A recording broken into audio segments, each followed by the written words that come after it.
There are a lot of different types of interactivity you can add in your InDesign projects.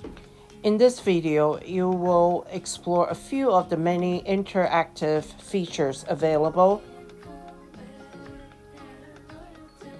including hyperlinks and animation. Open this practice file from the downloadable practice files for this tutorial if you want to follow along. Now, to start, you add a link to text in the document using the Hyperlinks panel.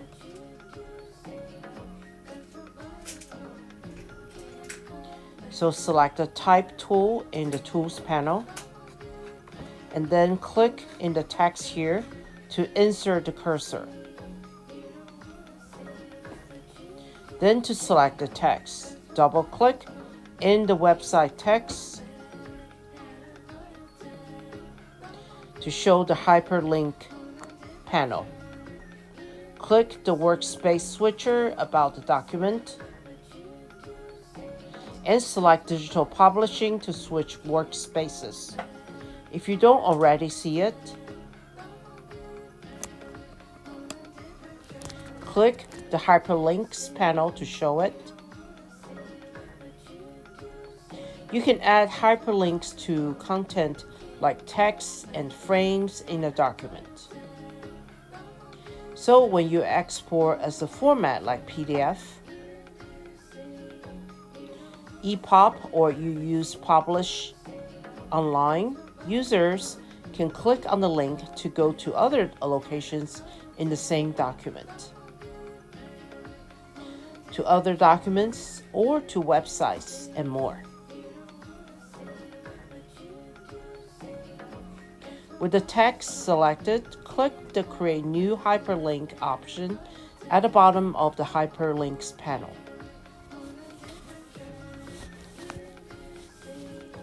In the new hyperlink dialog box that opens, you can choose where to link to, maybe a page in this document or a website, which is a URL.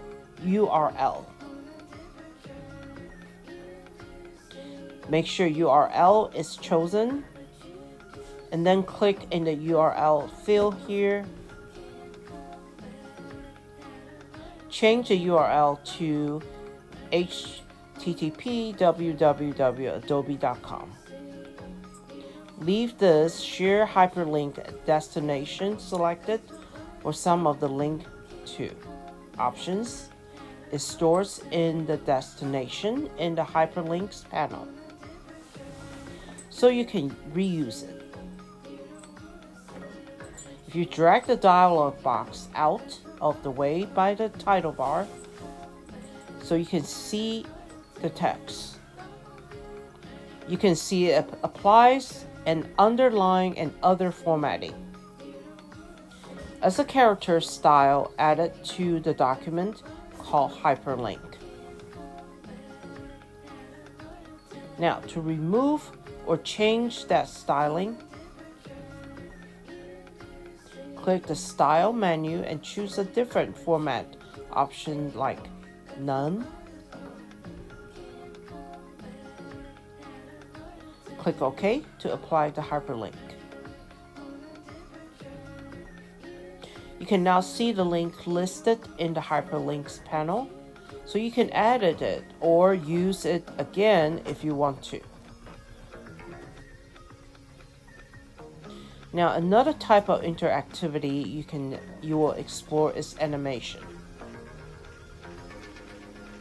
Using the animation panel you see here, you can apply a motion preset to content that makes it appear to fly in from the left side of the screen while shrinking and spinning, for instance. Select the Selection tool in the Tools panel. Click to select the text Quiet Places, because you're going to apply animation to it. Over on the right, Click animation to show the animation panel. Now apply animation, click the preset menu. You'll see a lot of animation presets listed here. Choose fly in from top.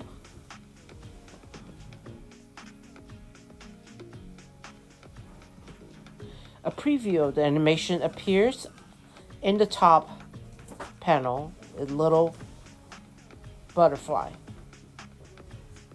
There are a lot of animation that you can explore as much as you want. Now, you will need to test an animation preset.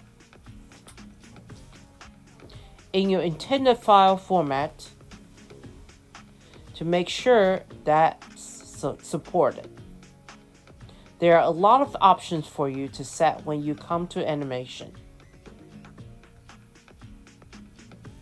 You can set when the animation takes place, called the event. You can set how long the animation takes or the duration, and a lot more. Now, to test the animation, click the Preview Spread button at the bottom of the panel. To open the EPOP Interactivity Preview panel, if that's not already open. You can click the Play Preview button at the bottom of the panel and see it again if you want. Now, if you make changes in the animation panel to the selected object, you can click that Play Preview button in the EPOP Interactivity Preview panel to see the change automatically. Animation you create works in fixed layout EPOP export and when using Publish Online. Really a lot of other types of interactivity you can add to your documents, including placing video and sound files, and setting options in the media panel. Working with the object states to turn multiple objects, like a series of images, into a multi-state object that can act like a slideshow, for example, or adding working buttons and forms. Of a few of the many different types of interactivity you can apply to your InDesign documents. You can start to explore adding interactivity to your own documents, like links to website, email addresses, and so much more.